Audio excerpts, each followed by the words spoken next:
ഹൈന്ദവ വോട്ടുകൾ തിരിച്ചുപിടിക്കുന്നതിന് വേണ്ടി ഖജനാവിലെ 4 കോടി എടുത്തുകൊണ്ട് ഒരു വിശ്വാസ സംരക്ഷണ സദസ്സൊക്കെ ഉണ്ടാക്കിയല്ലോ നിങ്ങൾ. ആരംഭിച്ചു. ഇനി പറഞ്ഞിട്ട കാര്യം നമുക്ക് വേറെല്ലാം പറയാം. അതെല്ലാം അമ്പഴെ പരാജയപ്പെട്ട് പൊട്ടിപ്പൊളഞ്ഞു പോയല്ലോ.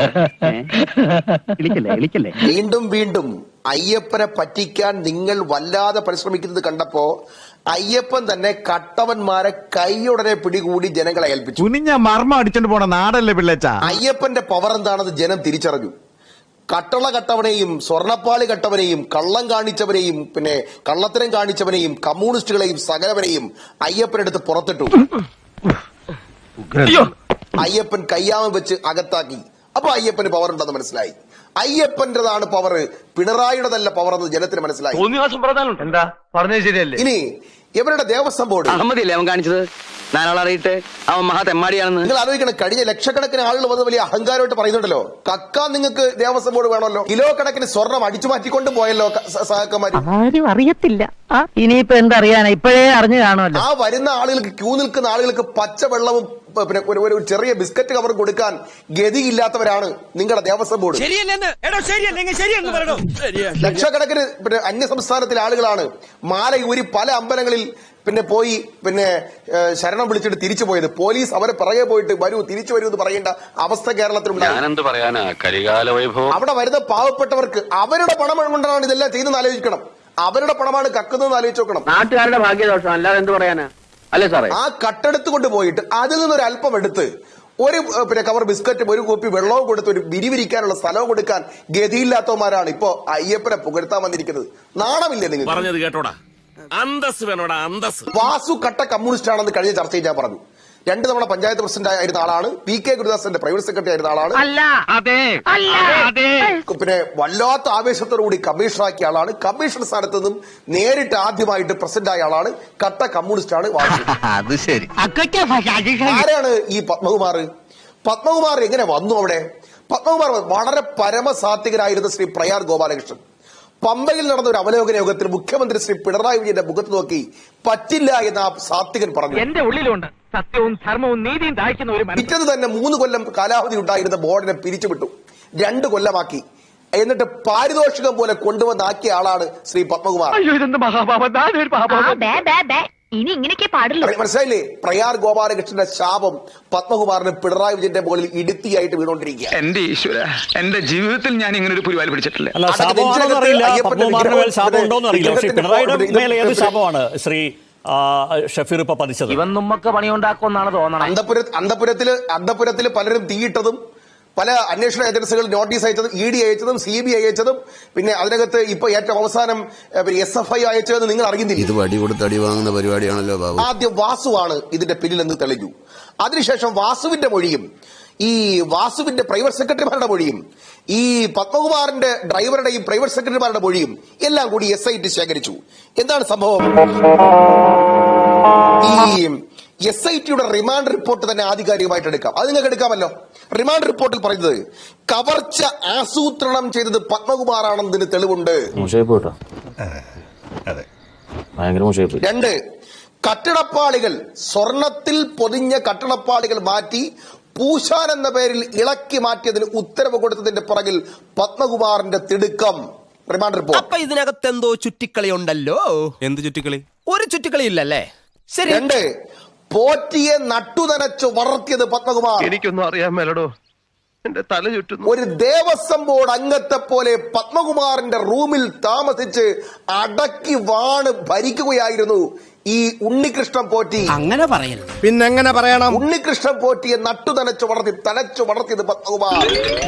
പക്ഷെ ഓരോ തവണ രക്ഷപ്പെടുമ്പോഴും ഒരിക്കൽ പിടിക്കപ്പെടും എന്നോർമ്മ വേണം. വിദേശ സർവകലാശാലയാകാം. തീരുമാനം 25 കൊല്ലത്തിന് ശേഷം ട്യൂബ്ലൈറ്റ് കത്തുന്നത് പോലെ പിന്നീടേ കത്തോളൂ എന്ന് അറിഞ്ഞുകൊണ്ട് തന്നെ 25 കൊല്ലം കേരളത്തിലെ വിദ്യാഭ്യാസ മേഖലയെ തകർത്തവന്മാരാണ് നിങ്ങൾ.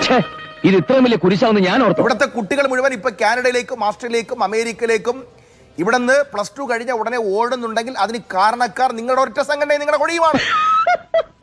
ഉന്നത വിദ്യാഭ്യാസ കൗൺസിലെ കുറിച്ച് ആലോചിക്കാൻ വരുന്നവന്റെ കരണത്തടിക്കുന്നതും നമുക്കറിയാം അവന്റെയൊക്കെ കഥ. ഒരു ഗവൺമെന്റും സ്വാശ്രയ മേഖലയുമായി ബന്ധപ്പെട്ട ഒരു ട്രസ്റ്റ് ഉണ്ടാക്കി, ഒരു സ്വാശ്രയ മെഡിക്കൽ കോളേജ് ഉണ്ടാക്കി. കണ്ണൂർ ജില്ലയിലെ കുറെ ആളുകൾ, നഴ്സുമാരാവട്ടെ, ഡോക്ടർമാരാവട്ടെ, അവിടെയുള്ള ആളുകൾ മംഗലാപുരത്ത് പോയി ചികിത്സിക്കുന്നത് കണ്ണൂരാകട്ടെ എന്ന സതുദ്ദേശത്തോടു കൂടി ലീഡർ ശ്രീ കെ കരുണാകരൻ അദ്ദേഹം സ്വന്തം നിലയിൽ പിന്നല്ലാതെ ഈ സംഭവ വികാസം കൊണ്ടുവരുമ്പോൾ അതിനെ എതിർത്ത് തോപ്പിച്ച് കരുണാകരനെ കിടത്തിക്കളയാമെന്ന് വിചാരിച്ചല്ലോ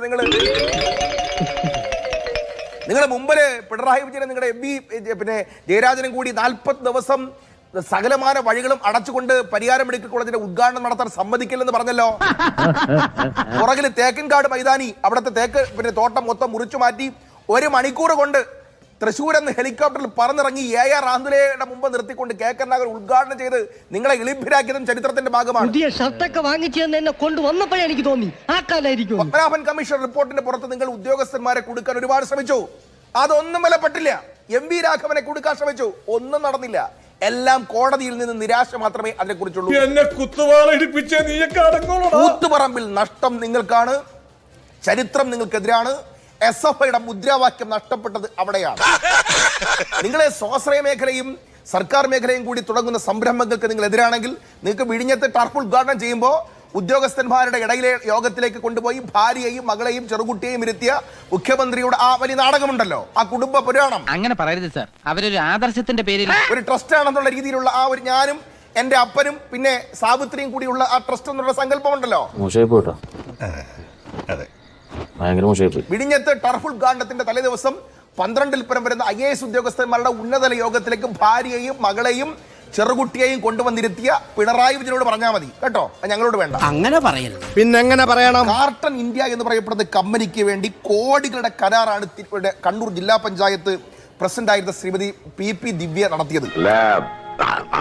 പ്രാഥമിക അന്വേഷണ റിപ്പോർട്ട് എന്തായിരുന്നു അറിയോ? ആ റിപ്പോർട്ട് പ്രകാരമാണെങ്കിൽ ഇതൊരു നടക്ക് പോണ മാതിരില്ല. കാർട്ടൺ ഇന്ത്യ എന്ന കമ്പനി, ഇന്ത്യ കമ്പനിക്ക് കോടികളുടെ കരാർ ജില്ലാ പഞ്ചായത്തിന് കിട്ടി. അത് ശരി. 2, ആ കമ്പനിയുടെ ഡയറക്ടറും ദിവ്യയുടെ ഭർത്താവും തമ്മിൽ ഒരു തരത്തിലുള്ള ബിസിനസ് ബന്ധമുണ്ടെന്ന് വരുന്നു. ഒരു ഉപകാരം ചെയ്യാന്ന് വെച്ചപ്പോ കുരിശല്ലോ കർത്താവേ. എന്നിട്ട് ഒരു പ്രത്യേക ടൂറിസ്റ്റ് കേന്ദ്രത്തിൽ കോടിക്കണക്കിന് രൂപയുടെ പിന്നെ സ്ഥലം ഈ പറയപ്പെടുന്ന രണ്ടുപേരുടെയും പേരിൽ വാങ്ങി കൂട്ടിവെക്കുന്നു. ഒരു പൊതുപ്രവർത്തന പരസ്യമായി അധിക്ഷേപിക്കരുത്. സിൽക്ക് നിർമ്മിതി കേന്ദ്രം എന്ന നിലയിലൊക്കെ പിന്നെ കോടികളുടെ കരാറുകൾ ഒരു പ്രത്യേക തരം കമ്പനിയിലേക്ക് മാറ്റുന്നു. ഇങ്ങനെ പലതരത്തിലുള്ള ആരോപണങ്ങൾ. ഞാൻ പോയി അന്വേഷിച്ചാലോ? ഇനി അങ്ങോട്ടില്ലേ, നമ്മളൊന്നും അറിഞ്ഞിട്ടില്ല. അങ്ങനെ ഇവിടുത്തെ പ്രശ്നം എന്താണ്?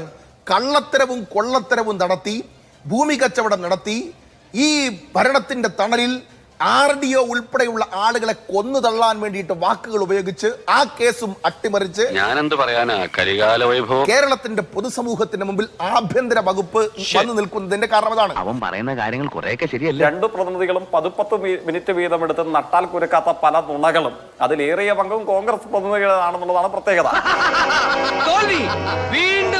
ഒരു ചർച്ചയിൽ ഒരാൾ എന്താകാൻ പാടില്ല, ഒരു സംവാദത്തിൽ എങ്ങനെ ഇടപെടാൻ പാടില്ല എന്ന് ചോദിച്ചാൽ ദാ ഇങ്ങനെ എന്ന് ഞാൻ മറുപടി പറയും.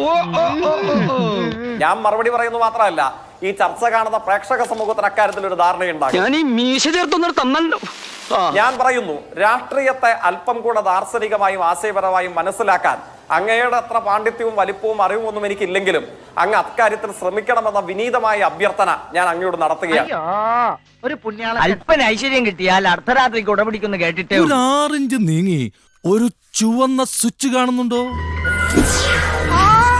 കാണുന്നുണ്ട്. ഈ സ്വിച്ചിന്റെ കാര്യമാണ്. അമർത്തിയോ? അമർത്തി.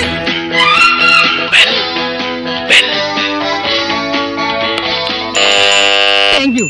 ഈ ഉപകാരം മറന്നാലും ഞാൻ മരിക്കില്ല. ഇതൊക്കെ എന്ത് ഉപകാരം. അപ്പോ നാളെ നേരത്തെ തന്നെ ഇങ്ങോട്ട് എത്തണം കേട്ടോ. ശരി.